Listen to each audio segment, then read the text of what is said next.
Bienvenidos a De Churros y Charros, su podcast sobre gastronomía, música, cultura pop y ahora cine de confianza. Así es. ¿Cómo estás, Aram?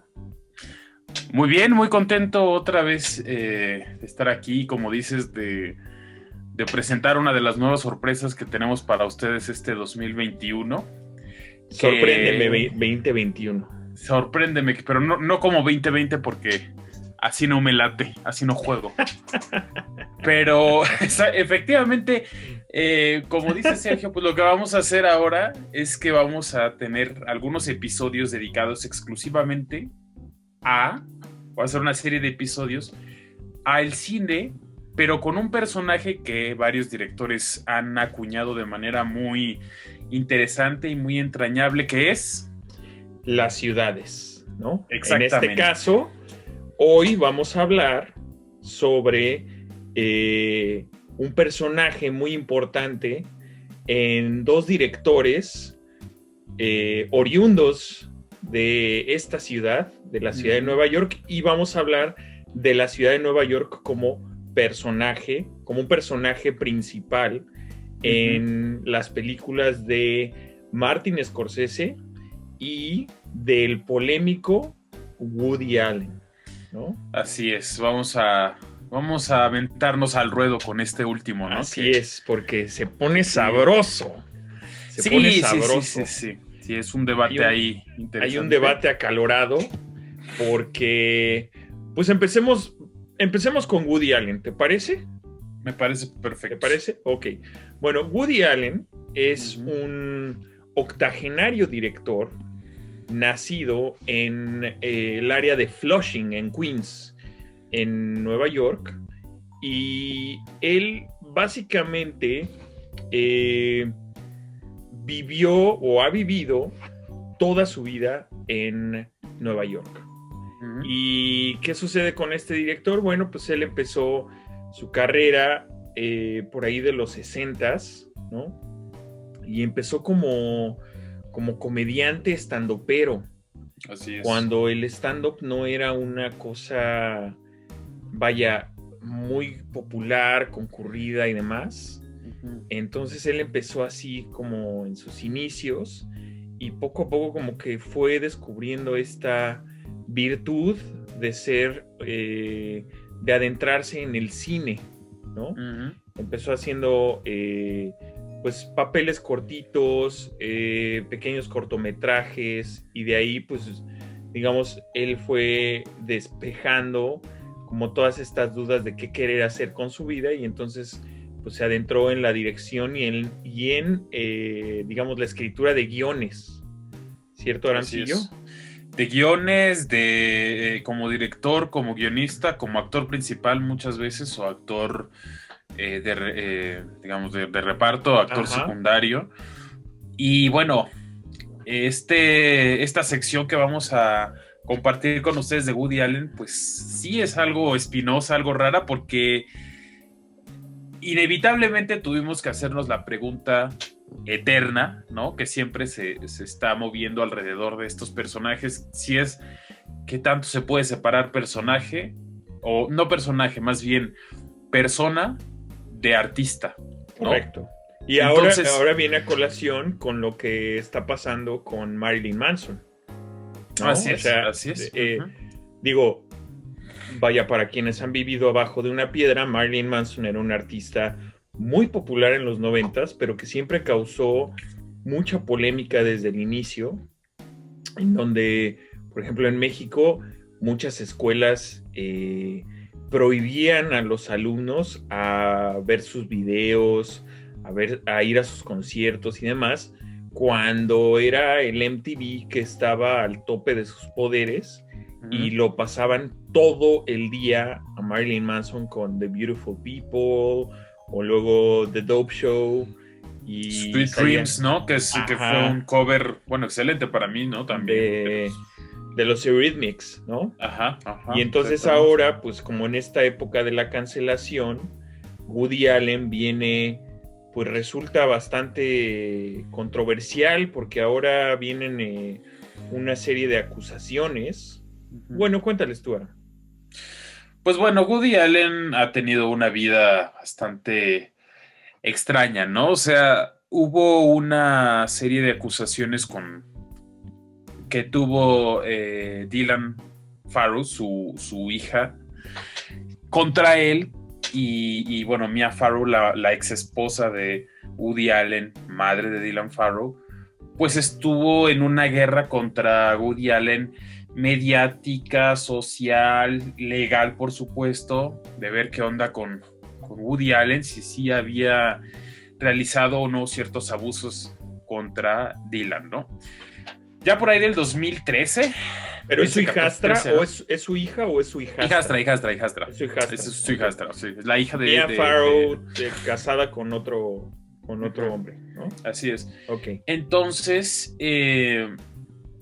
por ahí del 2013 al 2013-14, a principios de la década pasada, Dylan Farrow escribe una nota al New York Times, creo, en la que relata, pues, ella misma dice, yo de niña podía describir ciertas cosas y ahora de mujer las digo como son, ¿no? De mujer de 32 años, 30 y tantos años que tenía, las digo, él me hizo esto y esto, ¿no?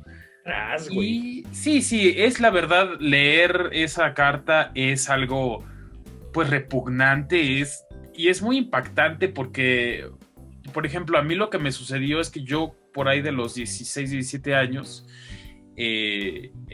mi padre tenía una gran colección de películas, entonces pues de vez en cuando me ponía a ver alguna que otra.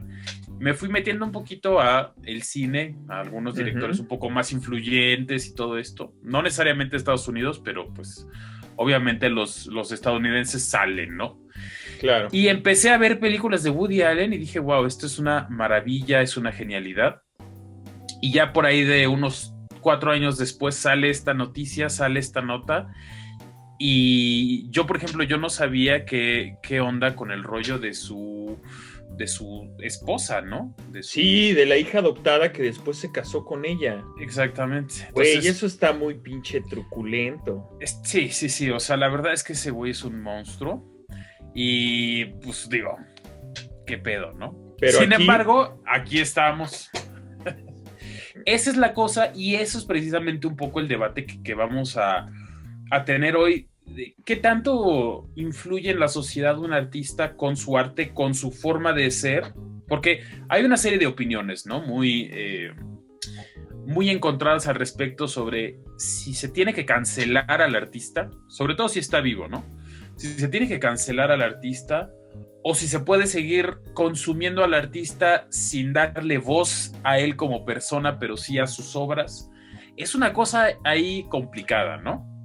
Bueno, pero a ver, yo pienso que los artistas, de cierta manera, imprimen sus vivencias y sus experiencias en algún punto de su obra, ¿no? Totalmente. O sea, creo que era Manhattan. O sea, en Manhattan, en la película de Manhattan, pues este güey sale ahí como enamoradillo de una lolita, ¿no? Como de una chavita. O sea, hay un contexto ahí como medio, pues, creepy, güey. O sea, totalmente. Y al final del día es complicado que veas esas películas y que no te recuerde, pues, todo el desmadre que él trae, ¿no? Porque lo sigue trayendo, ¿no? O sea, todas estas acusaciones no es posible que él, o sea, qué buenos abogados tiene, porque una persona, un ciudadano de a pie, no se escapa de eso. O sea, ya ahorita estaría entambado, pero él, por ser Woody Allen, pues, o sea, ahí sigue. ¿Qué beneficios tiene, no? Claro, y justamente esa es la gran crítica que se hace ahorita a Hollywood, ¿no? O sea, hay personas que de plano se vuelven intocables, y sobre todo en países en los que la justicia es, pues, un sistema ahí demasiado fuerte y se mueven muchas cosas, como en Estados Unidos, ¿no? Correcto. Es muy diferente el manejo. Bueno, diferente y no, pero pues yo creo, tú me corregirás que ya vives ahí, que la justicia en Estados Unidos tiene una aproximación muy diferente a en México, ¿no? Pues digamos que en la forma sí, pero en el fondo es un poco lo mismo, güey. Totalmente, sí estoy de acuerdo. O sea, en Estados Unidos como en México, encierran a alguien 10 años porque no tiene dinero para para pagar la fianza, por robarse un six de cervezas, ¿no? Pero los más poderosos salen libres, ¿no? Por hacer crímenes muy atroces. Exactamente, porque tienen todo el poder adquisitivo, ¿no? Sí, lo que pasa de los es que ejemplos es George Floyd, ¿no? Por ejemplo, ¿no? Correcto, ¿no? De los últimos, pues. Exacto. O sea, yo soy de la idea de que al final del día el poder es algo que vaya, es comprado bajo cualquier circunstancia.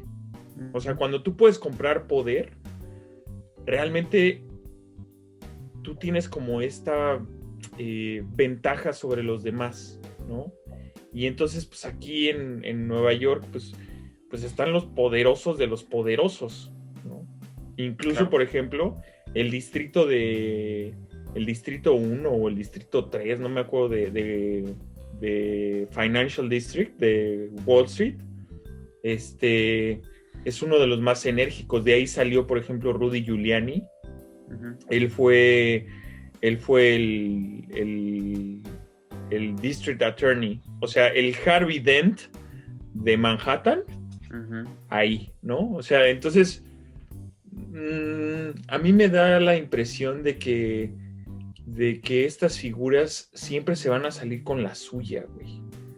Y eso, o sea, es difícil pasar por alto eso, pero además también le aportan un montón o sea, su mismo arte le aporta un montón a la sociedad, ¿no? O sea, y a la cultura de ese mismo y a la cultura de este mismo lugar, ¿no? A la cultura del mismo lugar. O sea, al final del día nosotros, por ejemplo, en México nos quejamos de que no, es que en México nunca pasa nada, es el país de no pasa nada y siempre hay un montón de impunidad, etcétera. Pero aquí también, o sea, aquí también se cuecen sus habas. Sí, digamos, no hay que caer en esta irrealidad de que los países en vías de desarrollo son peores o justamente lo que hablábamos el podcast pasado de los viajes, ¿no? O sea, uno a veces tiene diferentes prejuicios dependiendo en dónde nace. Eso pues yo creo que es completamente normal. Sí. Pero una vez que que vas saliendo y te vas dando cuenta, pues la verdad es que no es así, ¿no? Exacto.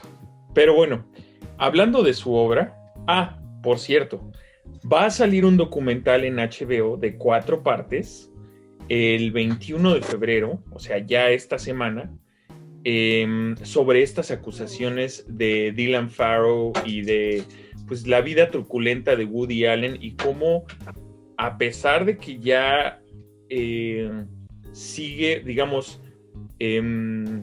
se casó con la hijastra que adoptaron, Mia Farrow y él, siguen ahí dándole, o sea, siguen saliendo acusaciones en su contra sobre abuso infantil, incluso creo que hay un cargo por pornografía infantil, güey. No estoy muy seguro, pero habría que buscarlo, pero sí, o sea, está cabrón. Pero bueno, hablando un poco de su obra y un poco de cómo la ciudad de Nueva York ha salido ha sido como un personaje importante en sus películas, pues mencionemos algunas, ¿no? De estas películas, empezando por, obviamente, la que lleva el nombre de la misma ciudad, Manhattan, de 1979. Así es, y es muy interesante porque esta película, bueno, tiene una estética bastante, yo pienso, bastante bien pensada, bastante bien planeada. Para empezar, es una película pues en blanco y negro, que no, pues eso no es algo al azar, ¿no? Sí, no. Y bueno, la fotografía está hecha por Gordon Willis, que que también es un cinefotógrafo bastante importante, bastante reconocido, pero aquí lo interesante acerca de Woody Allen es cómo precisamente él toma esta ciudad, y no solo lo hace con Manhattan, la cosa es que Manhattan lleva el nombre, ¿no? Claro. Pero este lugar en el que pueden pasar estas cosas que tal vez solamente podrían pasar ahí.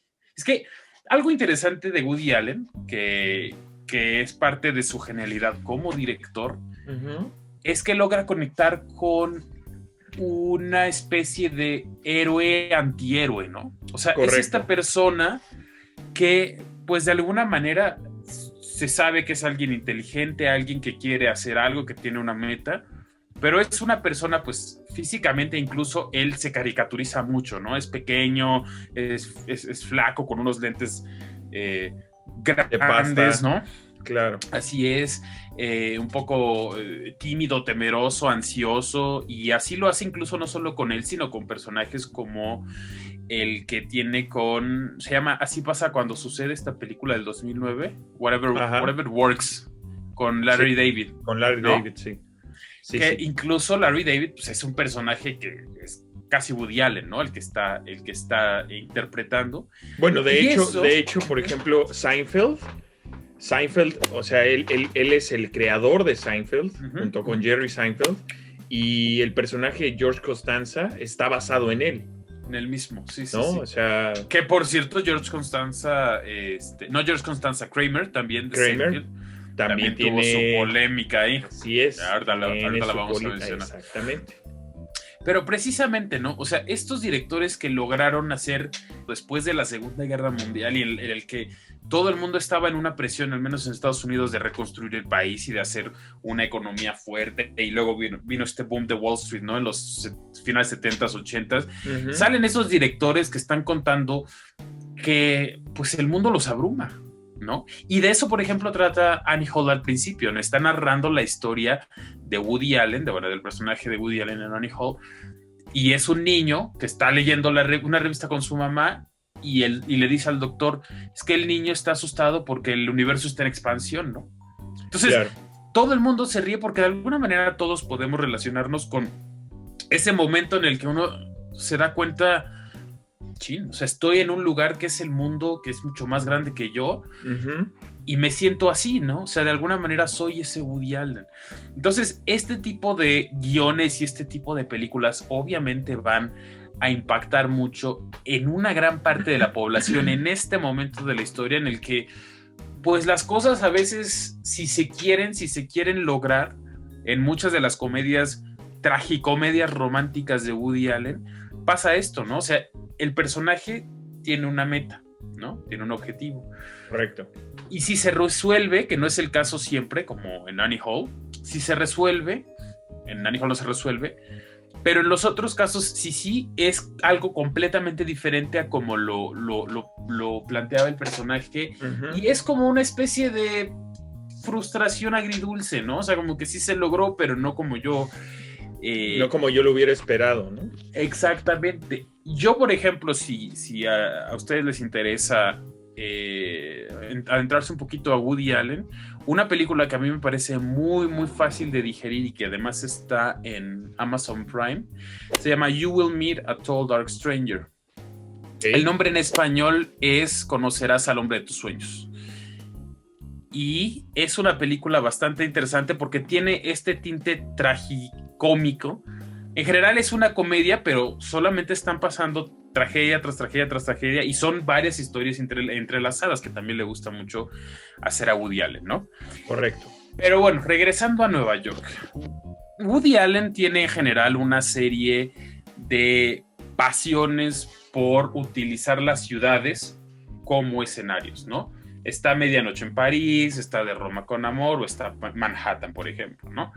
Y en el caso de Manhattan, de Annie Hall, pues son lugares en los que en la misma película y dentro de la misma película, muchas de las cosas que están sucediendo son cosas típicas digamos... de la rutina diaria del neoyorquino.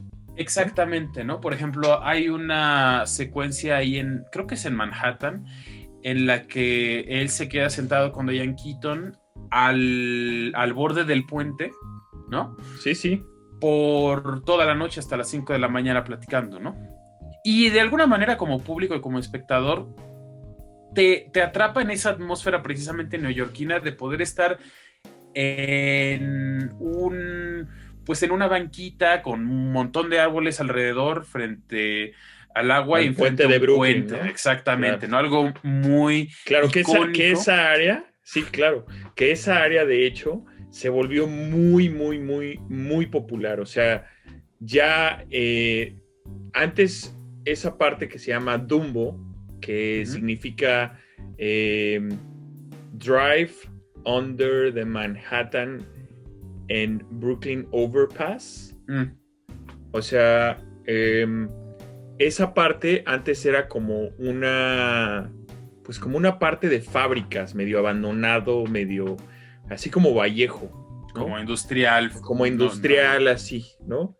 Y fue tan importante como esa rehabilitación que le dieron a esa área, que es como un landmark de la ciudad para irse a tomar la foto. Claro. Esa banca todavía está ahí, o sea, rehabilitaron como toda esa parte y la hicieron un parque, ¿no? Que de hecho es el Brooklyn Bridge Park. Ese es un ejemplo de muchos que existen en la ciudad que se toman como referencia para hacer ciertas escenas, ¿no? En las Claro. películas de Woody Allen. Sí. Y obviamente no solo, ya en este caso no solo son películas, sino también son series en las que, bueno, Friends, por ejemplo, ¿no? Seinfeld, ¿no? En las que, Claro. bueno, también la ciudad implica un pues un protagonismo muy fuerte, ¿no? Que incluso tú me contaste que hay alguien que se dedica a hacer un tour de Seinfeld en Nueva York, ¿no? Sí, bueno, el mismo, o sea, a ver, ¿cómo te lo explico? El personaje de Kramer está basado en un vecino de Larry David que se llama, Sí. que se llama Kenny Kramer. Uh-huh. Larry David, cuando empezaron la serie, él no quería hacer un personaje como Kramer, pero no quería que se llamara Kramer porque sabía que algo iba a pasar con ese vecino y que iba a sacarle jugo a pues al personaje, ¿no? Que se llama como yo, ¿no? Uh-huh. O que se llama como él, ¿no? En este caso. Y dicho y hecho, eso pasó. O sea, uh-huh. Kenny Kramer hace los tours de Seinfeld y él va y dice, sí, aquí yo comí con Larry David tal día, en tal noche, y aquí fue donde se le ocurrió esto, ¿no? Y aquí es la tienda de los helados de non-fat yogurt, aquí uh-huh. es y no sé qué, y aquí es el Subnazi y no sé qué tal, bla, bla, bla, ¿no? Entonces,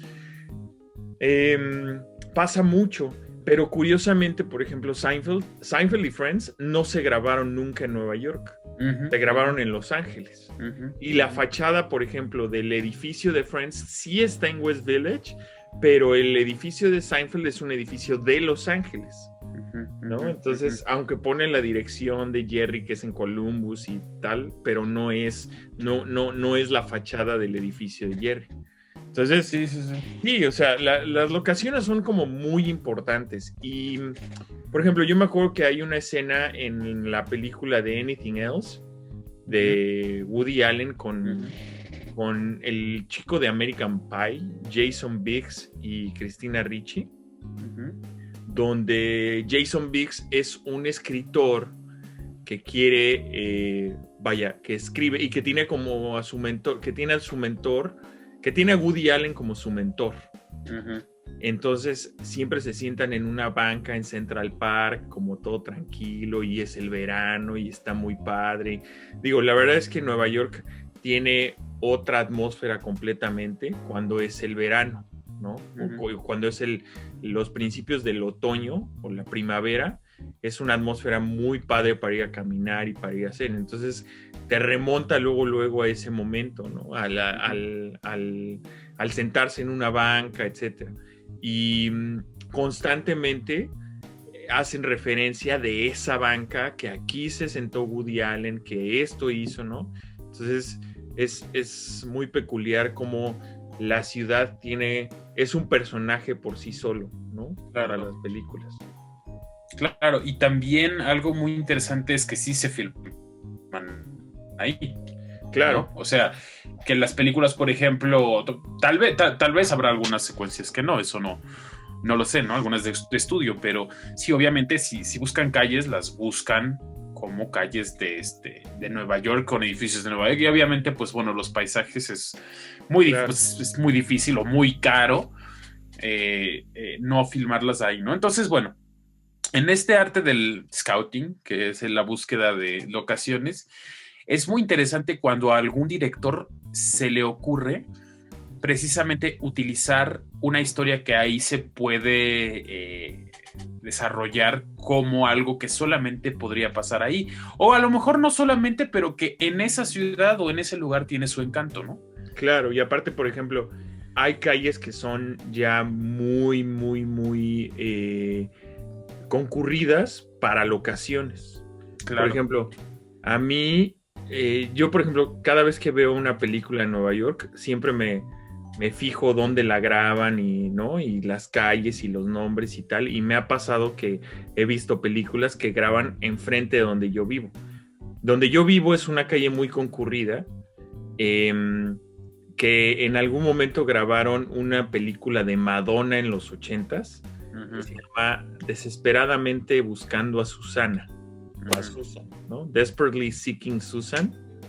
Y hacen una secuencia de Madonna enfrente del edificio.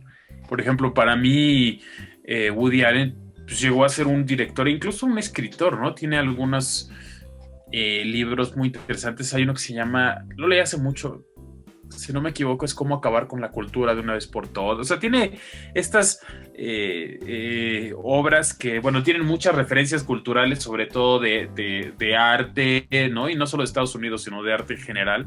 Ya. Y bueno, descubrir eso para mí sí fue así como, porque además siento que fue en la punta del iceberg de esta nueva ola de protestas, ¿no? Claro. Y los que nacieron Me Too y bueno, todas estas serie de personas que una red de apoyo más grande ante estos monstruos, ¿no? Con tanto poder y que al final de cuentas tienen una protección de Hollywood pues casi intocable, ¿no? Pero ahora, por ejemplo, cuando tú ves una película de Woody Allen ahora, ¿qué sensación te da? Híjole, es algo muy complicado porque creo que hay que hacer varias diferencias entre... O sea, creo que hay que ir paso por paso, ¿no? O sea, si la película yo no la he visto antes y veo que es de Woody Allen, a mí personalmente me causa un conflicto, como de debería estar viéndola o no. Okay. Si es una película anterior a todas las acusaciones que salieron en esta última etapa de acusaciones, porque además la vida de Woody Allen pues, ha sido una vida de varias acusaciones en diferentes épocas, ¿no? Con muchos años de diferencia. Pero si, por ejemplo, son antiguas, yo recuerdo o relaciono más eso con, en mi vida, el inicio de mi gusto por el cine o por algunas películas, ¿no? Como es el caso de Annie Hall. Annie Hall a mí me parece una película extraordinaria en muchos sentidos, o sea, incluso la actuación, esta secuencia en el que de hecho él conoce a Annie Hall y están hablando como en un balcón en Nueva York, con el fondo de Nueva York también, y que los dos están hablando y están actuando de una manera, pero hay un diálogo encima de ellos y el diálogo es otra actuación aparte. Es bueno, o sea, a nivel de actuación, a nivel de dirección, a nivel de guión, me parece algo extraordinario, ¿no? Claro, pero a ver, yo te voy a preguntar algo. Esta idea que tú tienes de decir, pues si es antes de las acusaciones, sí lo veo, si es después, ya me causa ahí como un conflicto. Güey, cuando te enteras de lo que hacen, o sea, a mí me pasó con Michael Jackson. O sea, ya Michael Jackson yo ya no lo puedo, o sea, escucho la obra de Michael Jackson y digo, güey, qué genial, ¿no? O sea, Man in the Mirror, puta, se me hace una rola increíble, ¿no? Uh-huh. Pero ya, después de haber visto el documental de HBO, ¿no? El de Finding Neverland, que pues describe cómo Michael Jackson sistemáticamente hacía todo lo que hacía para convertirse pues en un depredador infantil, ¿no? O sea, no lo puedo ver igual, güey. Me cuesta trabajo.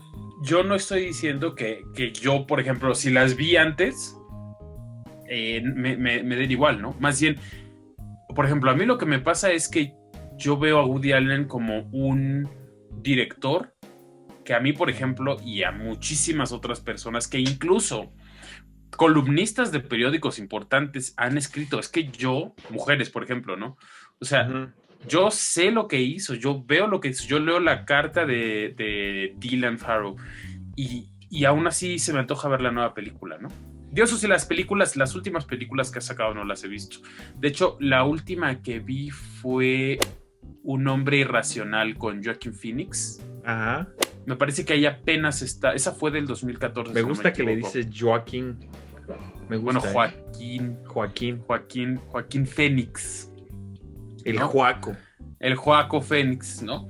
Entonces, por ejemplo, esa fue la última que vi. Esa salió en el 2014, si no me equivoco. Okay. 2015. Ahora, yo creo que esto de Medianoche en París fue tan exitosa porque esa fue antes de que Mia Farrow hablara, de que Dylan Farrow hablara con la prensa, ¿no? Y de que publicara esta carta, ¿no?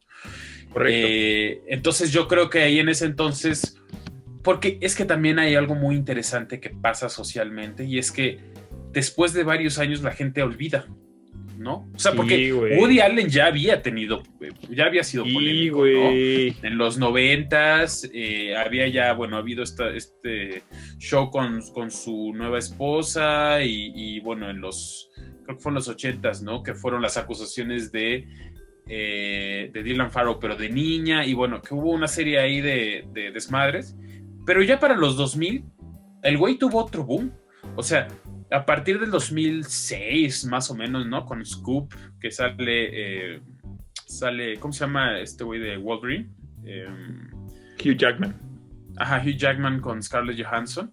Pues ya ahí empezó como que una nueva era de Woody Allen de hacer comedias hasta cierto punto rápidas, muy bien escritas, ¿no? O sea, ya era como que otro tono, ¿no? Otro estilo. Y del 2006 para 2000, creo que incluso 2019, publicaba una película al año. Sí, o sea, producía, filmaba y publicaba y a veces actuaba una película al año, ¿no? Eso está cabrón. Está muy cabrón, pero algo aquí interesante es no solo el hecho de que él lo hiciera, sino de que la sociedad lo aceptara, como que la sociedad perdonó. Bueno, todo está... Incluso se volvió una atracción turística en Nueva York irlo a ver tocar al bar donde toca, Smalls, que tocaba ahí los lunes con su banda de jazz, se volvió como una atracción. Entonces, ay, qué complicado tema, güey. Qué difícil. Es muy difícil, ¿no? Pero yo no creo que eso le quite el sueño tampoco, ¿eh?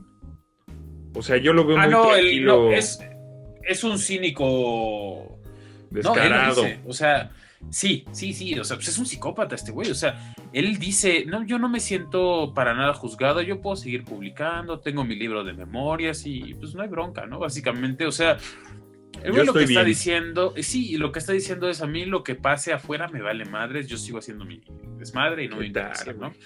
Incluso hubo una nota que leí que decía, ninguna actriz se ha quejado de mí, ¿no? Entonces, él justifica que ninguna actriz se ha quejado de él. Pero ¿qué tal niños? Es exacto, que están sus hijas, ¿no? Pero bueno, pero él, y ¿sabes qué pasa? Que también hay muchas actrices, o sea, yo lo que veo es que socialmente es un caso muy difícil para los ojos del público, porque socialmente hay muchas mujeres que lo respaldan. Está Scarlett Johansson, está Es que soy muy malo para los nombres. ¿Cómo Su se musa. llama? Su musa, pero la del padrino. Kate. ¿La del Padrino? La del padrino, sí, la esposa del padrino. Annie Hall, pues. Sí, Diane Keaton. Diane Keaton. Diane Keaton. No, ella lo respalda también, que incluso Dylan Farrow le escribió a Diane Keaton en la carta. Dijo, tú me conociste de niña y ya se te olvidó, ¿no? Entonces, es esta cosa como de, bueno, precisamente esta cuestión de estar apoyando o de estar haciéndose de la vista gorda, ¿no? A estos personajes, pues es muy difícil. Y ahora está también la opinión, es que hay varias opiniones, ¿no? La opinión, ese es un debate muy interesante. La opinión de que dicen, bueno, es que lo que hizo el artista al final de cuentas es ficción. Así Manhattan refleje su perversión loca, sigue siendo una ficción. Eso no pasó, ¿no? O sea, lo que pasó es otra cosa que se tiene que llevar a tribunales y la chingada, pero esa obra por sí sola es una ficción. No pasa nada si la quieres ver, ¿no? Esa es una opinión, esa es una opinión que yo leí, ¿no? Otras opiniones dicen, lo que pasa es que si tú estás viendo la obra de este güey, por más buena que sea como obra aislada, estás apoyando y estás no dándole la voz o estás anulando la voz de las víctimas, ¿no? ¿Qué tal, güey? Y están los que están en medio, que dicen, no, pues que este güey se le juzgue y todo, pero si yo quiero ver Annie Hall en la televisión, lo puedo hacer. Que se me permita. Exactamente, ¿no? Y que se me permita, eso es interesante, es más bien que se me permita socialmente. Claro. ¿No? Incluso... Sí, es que también los usuarios de redes, como dicen,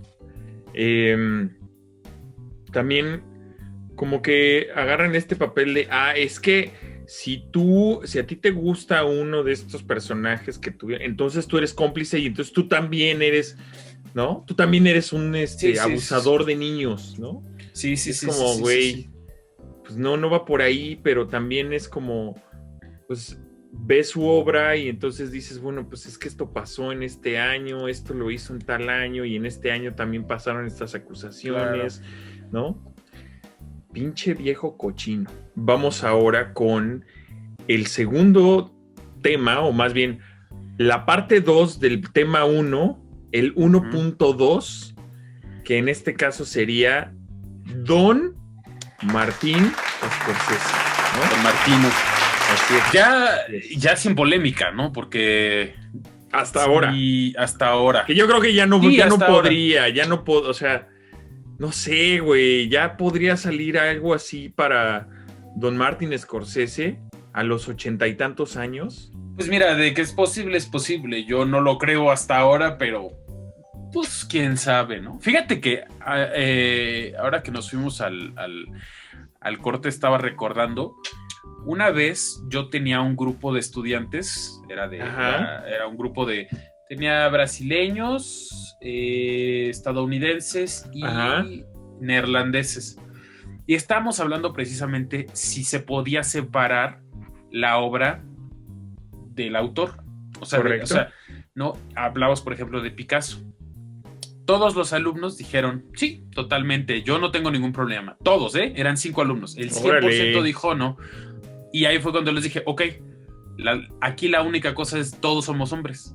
Éramos 6 hombres en ese debate. Claro. ¿No? Y es que yo creo que también ahí influye el factor de qué tanto uno se relaciona con su nivel de vulnerabilidad. O sea, es mucho más común, ¿no? Que, por ejemplo, alguien que ha vivido ciertas atrocidades se relacione más, ¿no? Que las personas que privilegiadamente por dinero, por suerte, por economía, por etnia, por lo que sea, no. O sea, difícilmente uno, por ejemplo, si es judío, no va a empatizar con todo la problemática y el genocidio del holocausto. Del holocausto. Pero eso no existió. Eso existió en el lado de la Tierra, en el otro lado de la Tierra plana. Exactamente. ¿No? En el lado de abajo.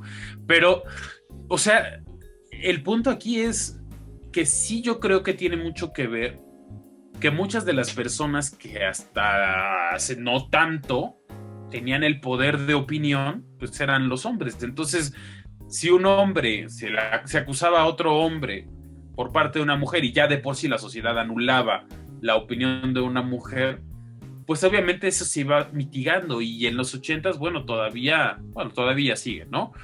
Pero ahora, bueno, ya con Me Too y con todos estos casos de destape de acusaciones, pues como que sí, ya la industria poco a poco, en algunos casos, y obviamente no en todos, va más o menos ahí agarrando la onda y va dando más voz a las víctimas, ¿no? Claro, y es que aparte también uno tiene que entender el contexto de cuándo se hizo, ¿no? O sea, cuándo se hizo la obra, ¿no? Porque no puedes juzgar con los mismos ojos del 2021, 2020, no puedes juzgar algo hecho en los 70s o en los 80s. La mentalidad era otra, la gente era otra, la ideología o el ideal de un hombre o una mujer eran otros, ¿no? Yo, por ejemplo, el otro día empecé a ver una serie que se llama Freaks and Geeks, que sale así James Franco de chavito, Seth Rogen de chavito, el que sale de ¿cómo se llama el grandote que sale en How I Met Your Mother? Salen varios actores que después se convirtieron en grandes actores, ¿no? Uh-huh. Y está situada en los 80s, principios de los 80s. Y personifican muy bien al papá, por ejemplo, ¿no? Que es un cuate nacido o sea, estoy hablando de 1980, este tipo de tener unos 40 y tantos, nacido en los 40s, ¿no? Por ahí. ¿Un boomer tal vez? Un boomer. Primeros un boomer. Ajá, uno de los primeros boomers, ¿no? Y entonces, o sea, ese personaje está como muy bien marcado, la parte de, pues la mujer se queda en casa a trabajar, a cuidar de los hijos, a mantener la casa limpia, y el hombre va a trabajar, ¿no? O sea, es como, o sea, y hay diálogos que son así de, y tú vas a limpiar tu cuarto y después te sales, ¿no? Pero tú no, porque tú eres mujer y tú te tienes que quedar en la casa, ¿no? Uh-huh. Personifican muy bien esa parte, y creo que en el caso de Martin Scorsese, no da esa impresión, aunque muchas de sus películas pues fueron tachadas en su momento de sexistas, de machistas, etcétera. Por ejemplo, Taxi Driver, pues ahí hay una clara referencia de cómo la mujer es la que tiene la culpa, ¿no? O sea, la mujer con la que está, de la que se enamora Robert De Niro, uh-huh, o Travis Bickle, el personaje, tiene la culpa de que él quiera matar al candidato, ¿no? Sí. Candidato. Entonces, o sea, en Goodfellas también es igual, ¿no? O sea, la mujer es la abnegada, la culpable de que Ray Liotta se vuelve un drogadicto, y la culpable de todas sus tragedias, ¿no? Casino igual, Sharon Stone es como interpretada como una mujer perdida, ¿no? O sea, como uh-huh, pérfida, ladina, ¿no? Sí, igual Lobo de Wall Street, ¿no? El Lobo de Wall Street, ¿no? Sí, que al final ella se queda con los hijos. Sí, exactamente, sí. ¿No? Y cosificada en Margot Robbie, ¿no? O sea, pudiera tener esos tintes como de machista y todo, pero pues de algún modo se justifica, ¿no?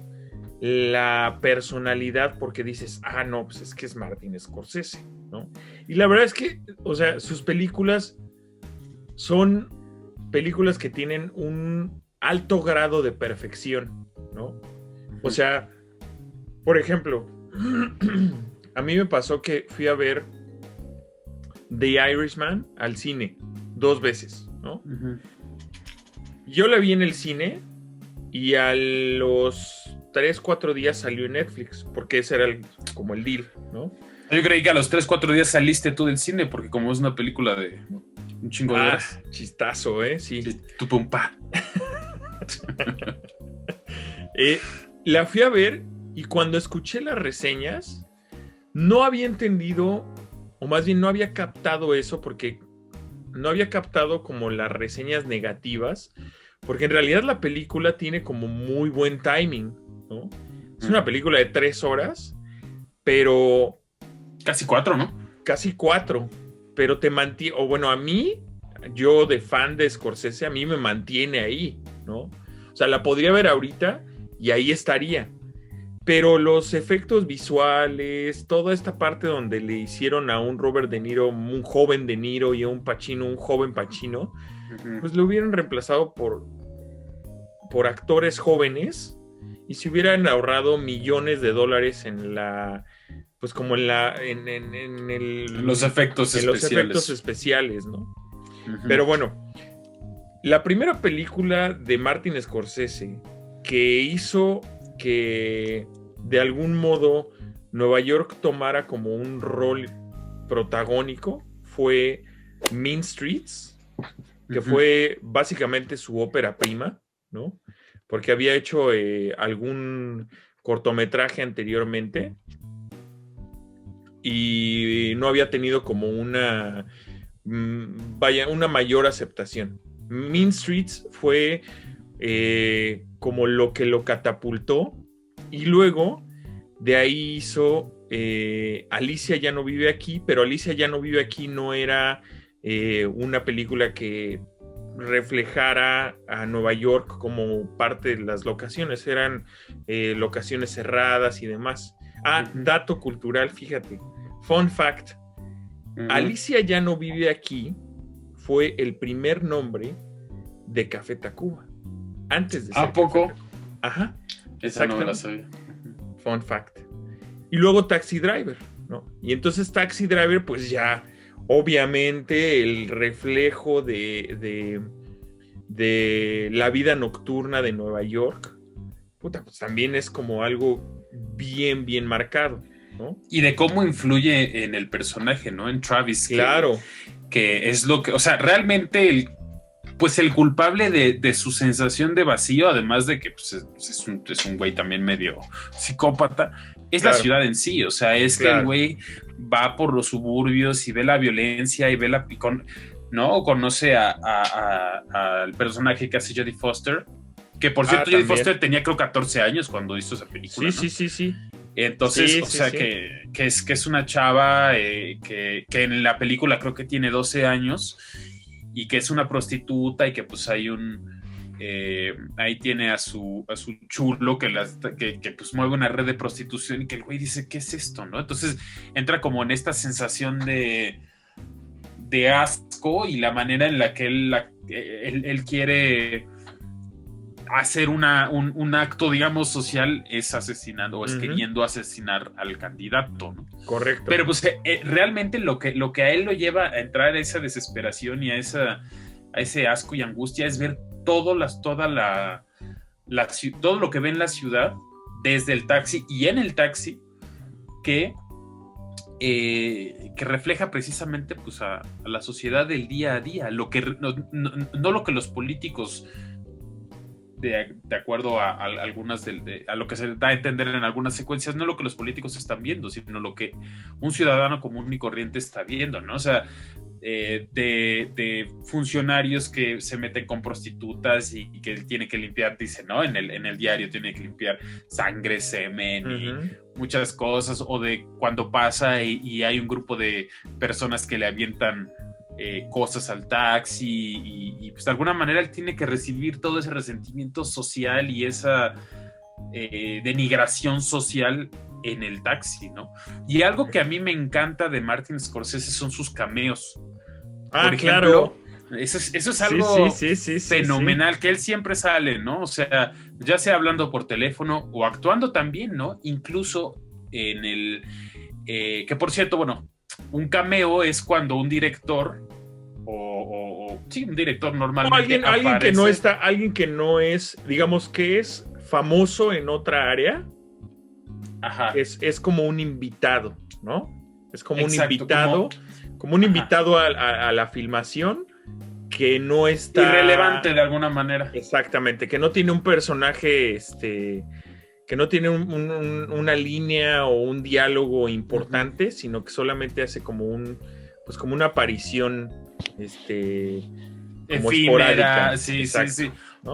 Un buen ejemplo es Donald Trump en Mi Pobre Angelito. Mi Pobre Angelito. 2, ¿no? Claro. Cuando le pide ayuda, pues el chavillo ahí a alguien en un hotel en Nueva York y termina siendo Donald Trump, ¿no? Pero bueno, él, por ejemplo, él tiene, que es a mí uno de los cameos que más me gustan en general, en varias de las películas, en Taxi Driver, él aparece en 2 secuencias. Una, sí, señor, que es como que muy invisible. Yo me di cuenta de esa en la 3ª, 4ª vez que vi Taxi Driver, que está recargado afuera de las oficinas del político y va pasando la chava y él se le queda viendo, ¿no? O sea, como que la voltea a ver con la mirada. Sí. Y después ese mismo personaje entra, es un usuario del taxi y en una secuencia le pide al taxista, a Travis, que se quede afuera de un edificio porque pues siente que su esposa lo está engañando y bueno, ahí pasa una cosa que si no han visto la película, ahí interesante. Sí. Es un poco, no tan irrelevante como la mayoría de los cameos, pero es algo muy interesante que a muchos directores les gusta hacer y que Martin Scorsese hace pues a cada rato, ¿no? Claro, otra película donde participan que me encanta, que no es muy conocida dentro de la filmografía de Scorsese, es una película donde vuelve a hacer un guión Paul Schrader, que es el escritor de Taxi Driver, y la vuelve a dirigir Martin Scorsese, que se llama Bringing Out the Dead.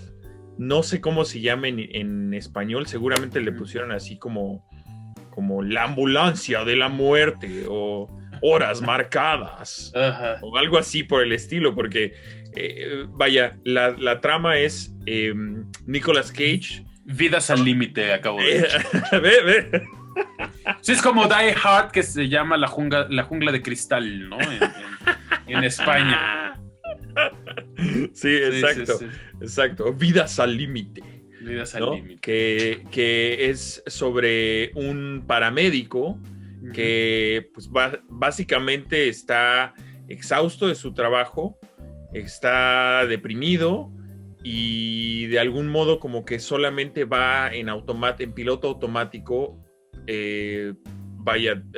deambulando sobre Nueva York y encontrándose casos donde tiene que salvar vidas como parte de su trabajo, pero que también pues él ya está teniendo como un daño cerebral a raíz de eso, pero no lo puede dejar. Del estrés. Exacto, ¿no? Y que salen ahí varios actores, John Goodman, Ving Rhames, que es el señor Wallace, Marcellus Wallace en Pulp Fiction, también sale ahí. Y sale Mark Anthony como un vagabundo de estos locos vagabundos que existen en Nueva York. También sale ahí haciendo su aparición. De ahí sí la pueden ver. También me encanta y refleja muy bien la vida de noche de Nueva York. La vida al límite. La vida al límite. Exactamente. Entonces, si pueden darse, creo que está en Prime, ¿no? Vidas al límite. No sé, la voy a buscar. Pero es que acuérdate que aquí el Prime es otro y el Netflix es otro y tiene... Sí, aquí el Disney no tiene de 28 a 29 de los Simpsons. No, acá sí toda, paps. Todas. Muy mal por Disney. Muy mal Disney Plus. Luego, Goodfellas también dentro del género de cine de mafiosos también hay una parte donde refleja muy bien la ciudad de Nueva York, El Lobo de Wall Street, por supuesto, también. Y en The Irishman reflejan es la historia de quién mató a Jimmy Hoffa. Jimmy Hoffa era el líder sindical por excelencia en los años 50, 60, que nunca supieron quién lo mató, desapareció de pronto. Hasta hace poco que salió un libro que es el libro en el que está basada la película de The Irishman. Y refleja también la vida del Nueva York de esos tiempos. De hecho, hay un asesinato del personaje lo conocí de hecho cuando trabajaba en un restaurante bastante mamerto, Bobby Cannavale. Ok, el personaje de Bobby Cannavale, que se llama Skinny Racer, es asesinado en Little Italy.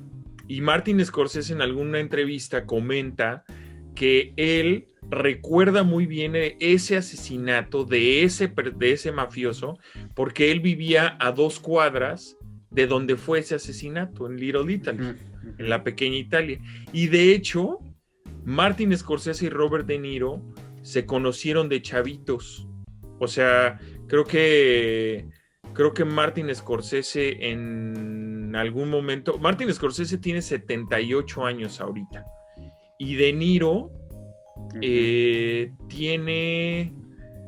Ahorita te digo, tiene 75... No, 77.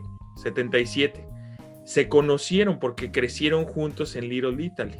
Entonces de ahí, pues toda esta amistad y esta parte donde Robert De Niro junto con Leonardo DiCaprio son los 2 actores que más películas han actuado, que más películas de Martin Scorsese han actuado, ¿no?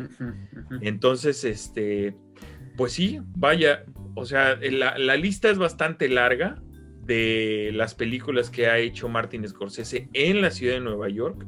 Entonces, pues ya haciendo una recapitulación, está Goodfellas, está The Irishman, está El Lobo de Wall Street, está Pandillas de Nueva York, que obviamente no es el Nueva York de ahora, es una recreación, pero sí se filmó en la ciudad de Nueva York. Pandillas de Nueva York, ¿la has visto ahora? Muy buena. No, tampoco. No me digas, con Daniel Day-Lewis, Leonardo DiCaprio y varios más, ¿no? Y varios más. No lo he visto. Y bueno, creo que por ahí esto da para más ciudades, para más temas, que poco a poco los vamos a ir sacando, ¿no? Así es, este es nuestro primer episodio de el cine en la metrópoli. Ajá, ¿no? Así es. Que obviamente, bueno, Nueva York es una de las grandes y hoy pues abordamos solamente a 2 directores porque pues hablar de todas las películas filmadas en Nueva York con Nueva York de protagónico es un poco difícil, pero... Es un poco complicado, sí. Sí. Bueno, quisimos hablar de uno, pues, bueno, de 2, que además otra cosa muy interesante es precisamente cómo influye mucho su ascendencia, ¿no? Ya sea claro, italoamericana, claro, o judía, ¿no? Claro. Entonces, como este tipo de el haber crecido en estos ambientes que no necesariamente pues son los de el chico rico, hijo de tal vez algunos dueños de, no sé, de minas o de acciones o no sé, Nueva York, sino más bien gente que salió pues de algunos barrios un poco más problemáticos y que al final de cuentas tuvieron una serie de experiencias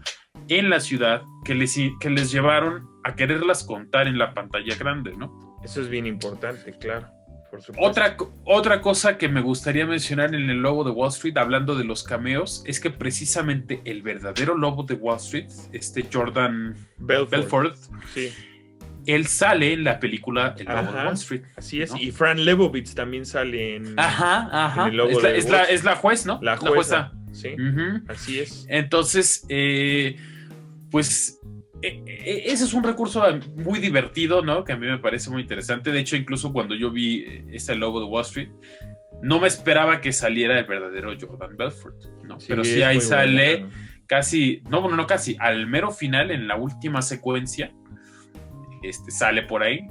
No vamos a decir de qué trata, pero... No, bueno, la puedes spoilear, ya. Quien no haya visto El Lobo de Wall Street a estas alturas del partido, ya, ¿no? Pues sí, eso sí tienes razón, salió en el 13, ¿no?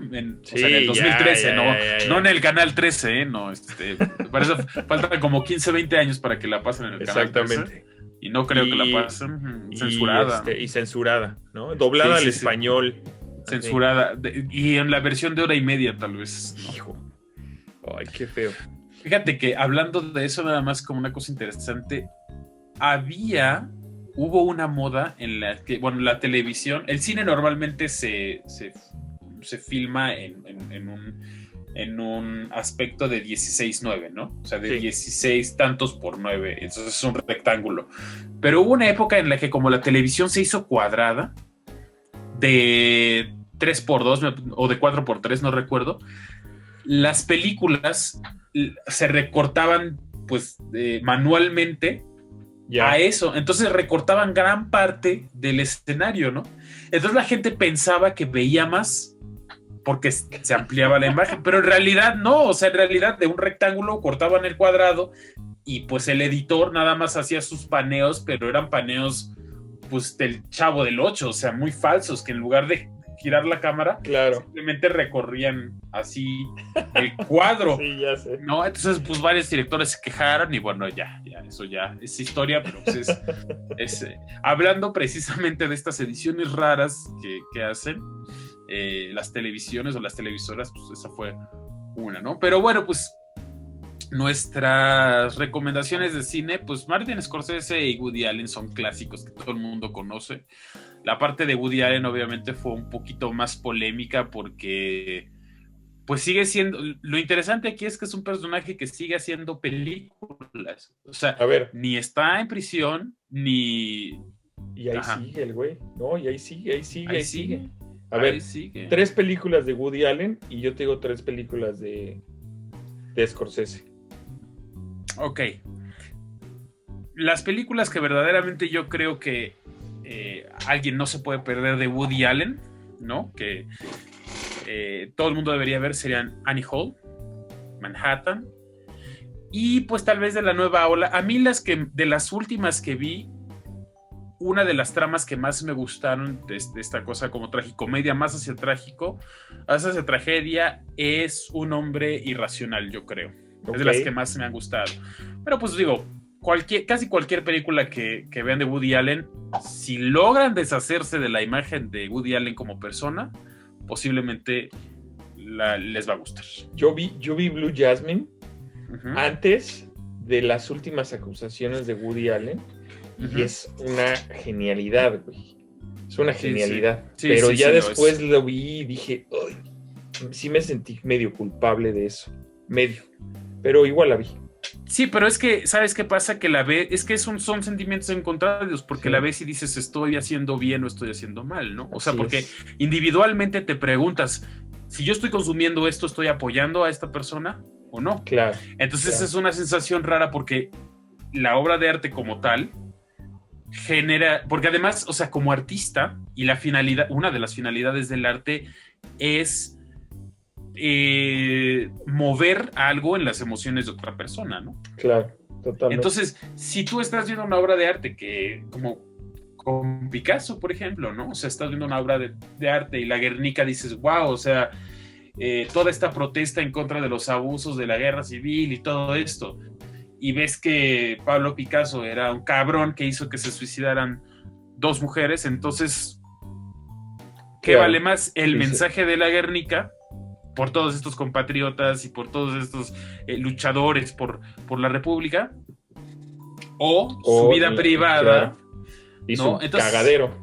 Exactamente, ¿no? Claro, y eso no le quita que como artista sea un haya genio. Sido, y sí, o sea, una producción de más de 10,000 obras de arte, pinturas, esculturas, es impresionante. Para esto, yo, fíjate que en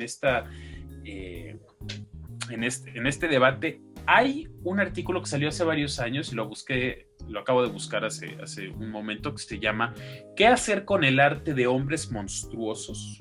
Ah, muy bueno. Lo escribe Clary Dederer, o Didier, no sé cómo se pronuncia, ¿no? Se escribe Claire Dederer.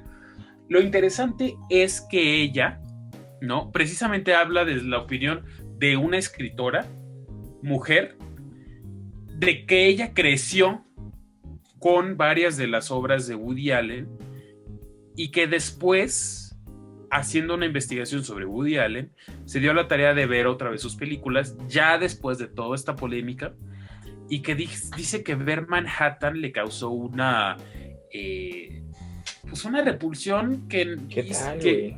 ¿no? Porque además Manhattan pues es que refleja lo que al final de cuentas Woody Allen hizo en su vida real. O sea, aunque Manhattan es una ficción, pues es la vida de un güey de un cuarentón que anda con una chavita de 16, 17 años. Y que además la trata mal. O sea, sí, güey. ¿no? Entonces, o sea, y de nuevo, ¿no? O sea, tú ves la película. Yo la película la vi antes de todas las acusaciones en 2013, 2014. Y bueno, yo quedé fascinado con la película, la estética, las actuaciones, el movimiento y nuevamente esta cuestión como del camino del héroe frustrado que al final de cuentas consigue algo, pero como que más o menos, ¿no? Sí, el antihéroe, ¿no? Pues sí, ¿no? O sea, porque sí consigue lo que buscaba, claro, pero no de la manera en la que un héroe lo busca así con sacrificio y todo, pero vence victorioso, ¿no? Claro. ¿No? Este modelo que se sigue utilizando en algunas películas de superhéroes y ese tipo, que por cierto Claro. Martin Scorsese detesta. Pero aquí para mí lo más interesante es que Woody Allen sí tiene hasta cierto punto la capacidad de reflejar a una persona no tan maniquea, no tan buena o mala, sino a alguien con quien de alguna manera uno se puede identificar con sentimientos de autoinculparse o de inculparse uno mismo por sus desgracias, de alguien que quiere lograr algo pero que está en constante angustia, en constante ansiedad y que al final de cuentas lo logra, pero como con este sabor amargo de que la vida es difícil, ¿no? Claro. Eso lo logra muy bien Woody Allen. Pero es lo que tú decías hace rato, o sea, uno lo puede ver y puede apreciar el trabajo estético que hizo y el trabajo intelectual con el desarrollo de un guión, pero lo que dices, o sea, ves Manhattan y ves que más o menos a la par, no, bueno, Manhattan fue antes, si no me equivoco, sino unos años después, eso que hizo con Manhattan lo hizo con una de sus hijas adoptivas y que con otra de sus hijas adoptivas se casó cuando bueno, los cacharon cuando ella tenía 17 años, creo, y después se casó con ella. Qué cabrón. Dices, pues este cabrón la manipuló desde pues, casi como un producto. Escríbanos sus comentarios, ¿no? También de qué opinan de esta situación y pues vámonos con las recomendaciones. Así es. Bueno, yo te voy a decir 3 películas de Scorsese para empezar, ¿no? La primera, yo sí le recomendaría Casino antes de Goodfellas, porque Casino tiene como una visión mucho más Las Vegas y Goodfellas es un poco más como de una iniciación al género de mafiosos, aunque ya está, pues obviamente está la antesala de El Padrino, Scarface, ¿no? O sea, toda esta parte. Luego le recomendaría esta de Vidas al Límite, ¿no? Y les recomendaría que vieran Los Infiltrados. Esas 3, creo que son como de las más ligeritas y fáciles de entender. Vidas al Límite, Los Infiltrados y Casino. Esas 3 para empezar, ¿no? De los soundtracks también de Martin Scorsese que... claro, súper fan de los Rolling. Sí. Que incluso me estabas diciendo el otro día, ¿no? Que produjo en 2015, ¿no? Si no me equivoco, una serie. Una serie para HBO, una miniserie para HBO, que me la recomendó Mitsuo, de hecho, que se llama Vinyl. Vinyl. Que es con Bobby Cannavale, que él hace el personaje de un director dueño de una disquera financiada por la mafia, justamente. Y entonces él trata de salir adelante con el negocio y hay momentos, la serie está producida por por Martin Scorsese y por Mick Jagger. Entonces hay momentos donde se cruzan, hacen como un crossover de realidades alternas, porque están intentando firmar a una banda, o a una banda, por un lado, y luego están intentando firmar a otro artista, pero se cruzan con, por ejemplo, en el concierto de Led Zeppelin en el Madison Square Garden, en el mítico concierto de The Song Remains the Same, ahí se cruzan, ¿no? Hacen como un crossover, un poco como Almost Famous, de Cameron Crowe. Y muy buena también, que la sigan, y también está en Nueva York, o sea, también está situada en Nueva York. Pero bueno, podemos ver esa. Esa está en HBO. Esa está en HBO. Y luego, pues ya para las recomendaciones de esta semana, rápidamente, porque ya nos estamos colgando bastante, hay que recordar a Chick Corea. Aram. Una gran pérdida para el mundo de la música, para el mundo del jazz. Cienciólogo. Era cienciólogo. Sí, bueno, pues es como Tom Cruise, ¿no? Y así es. Y John si quieren saber más de la cienciología, bueno, South Park tiene un episodio bastante bueno en el que Tom Cruise no puede salir del closet. Ya sí. Es muy bueno. Entonces, bueno, Chick Corea es un jazzista que tocó con grandes, un Miles Davis, si no me equivoco, con Herbie Hancock, ¿no? Y que para mí era de estos músicos todavía vivos que eran así veteranos del jazz fusión, cuando el jazz pasó de ser bebop y de ser hard pop a ya una cosa ya mucho más compleja y armonías ya que pues quién sabe, quién entiende, ¿no? Pero que aún así dicen que era cuando era de la época en donde los jazzistas eran rockstars, ¿no? Ajá, exactamente. O sea, porque de hecho así fue. Incluso Herbie Hancock es el compositor del paso del robot, ¿no? De esta que sale en Zoolander, ¿no? Sí, señor. Entonces, sí, o sea, hubo una época del jazz en el que los jazzistas, porque el jazz cuando empezó, pues era una cosa un poco más de suburbios y había mucha droga y prostitución, y llegó un punto en el que ya era lo más sofisticado, ¿no? Y lo sigue siendo un poco, ¿no? Es que la idea es de las cosas más sofisticadas. Y pues bueno, se nos fue la semana pasada y murió de un cáncer nuevo. No tengo muy buena idea qué tipo de cáncer es, pero pues es una enfermedad que todavía en la uña del pie. Sí, en el pelo, ¿no? Entonces, pues bueno, murió sí, a los 79 años, dejó una carta pues a los jóvenes músicos y jóvenes artistas diciendo: si no lo van a hacer por ustedes, háganlo por el resto de la humanidad, que el mundo necesita arte. Y pues escuchen a Chick Corea. Chick Corea es alguien, de repente ahí si están escuchando a Chick Corea y les parece muy abrumador, porque pues sí, a veces el jazz fusión es demasiado, ¿no? Como que dices, bueno, no sabes de dónde llueven los chingadazos, ¿no? O sea, ¿qué chingados estoy escuchando aquí? Pues escuchen las cosas que hacía por ahí de los 80s, los 70s, ¿no? Hay jazz un poco más lento, que no es tan violento para la mente, que como que no puedes ir siguiendo. Y pues bueno, para mí es una gran pérdida, ¿no? Bueno, yo creo que para todos los que nos gusta un poco el jazz y toda esa onda. Mira, aquí tengo el dato. Dice que murió de cáncer en las cutículas. No es cierto. Es broma. Mira.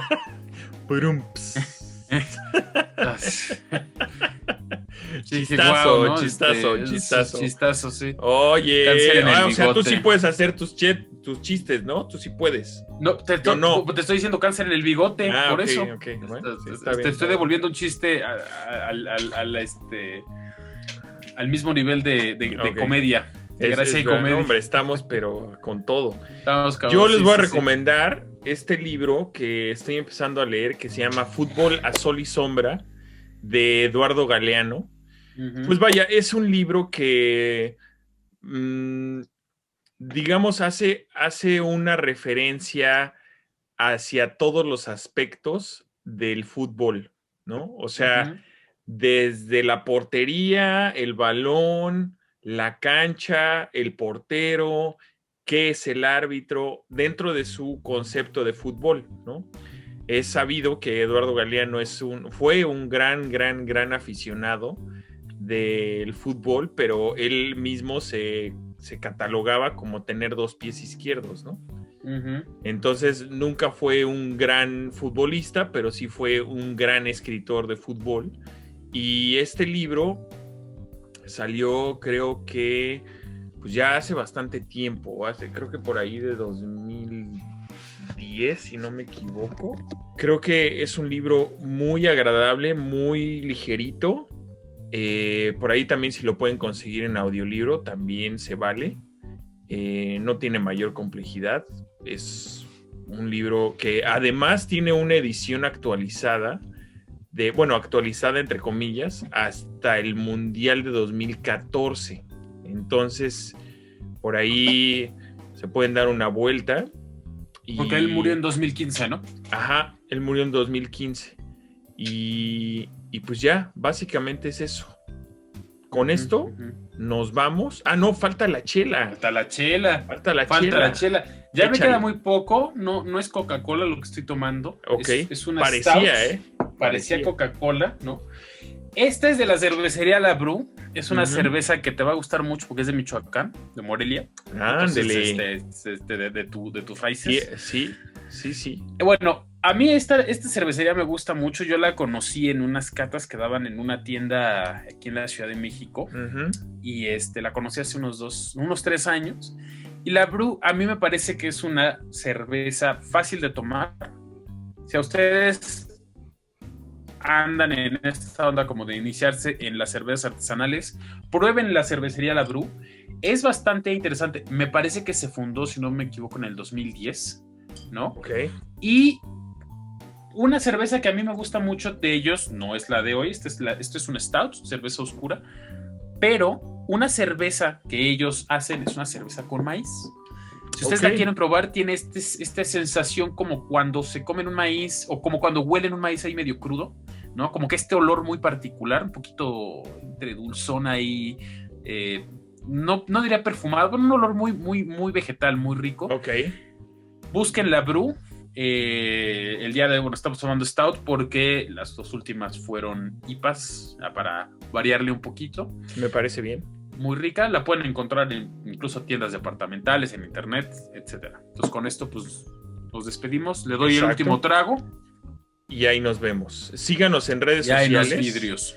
Y no olviden comentarnos de qué quieren hablar. Estos temas son una recomendación de un amigo nuestro que nos escribió en Instagram. Digo amigo, no lo conozco, creo que tú tampoco, pero ya es nuestro amigo. Nos pidió que habláramos de Scorsese. Bueno, él aquí, gran amigo usuario de Instagram. Nos seguimos escribiendo. Cuídense y tápense porque hace frío y usen cubrebocas. Sí. Y díganos qué opinan de lo que hemos contado. Pues la retroalimentación siempre es el diálogo en este tipo de medios pues más interesante, ¿no? Entonces échense una vuelta. Ancina es. Ahí nos vemos. Bye. Chao.